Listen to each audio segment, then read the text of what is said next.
முன் செய்த வினையின் காரணமாக அவ்வப்போது சில கொனைக்கேடு வரத்தான் செய்யும். சம்பந்தம் இல்லாமல் சில பேர் நமக்கு வேண்டாதவர்கள் பேசுவார்கள். நீ முன் ஜென்மத்தை பேசியிருக்கிறான் நமக்கு இடையே அவனை செய்கிறான். நம்ம செய்த பாவம் அவனுக்கு இடையே செய்கிறான். அவங்களுக்கு குறையில்லைப்பா, நீ செய்த பாவம் தான் அவனுக்கு இடையே செஞ்சுட்டு இருக்கான்.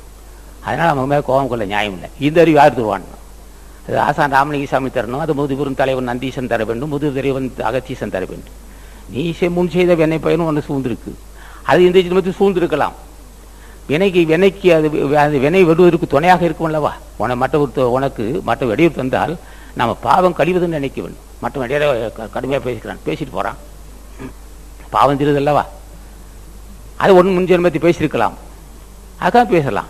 அது புதுமையாக அது புதிய இந்த ஜென்மத்தை பேசியிருக்கலாம், பேசிட்டு போகிறான். அப்படிங்களா இந்த அறிவு எப்போ யாவருன்னா ரமணிக சாமிகளை இன்னும் எனக்கு கொனைக்கேடு இருக்கு ஐயா, நான் என்னையா செய்வேன், இன்னும் எனக்கு இந்த கொனைக்கேடு தாயா மீண்டும் பரவி காரணமாக இருக்குது.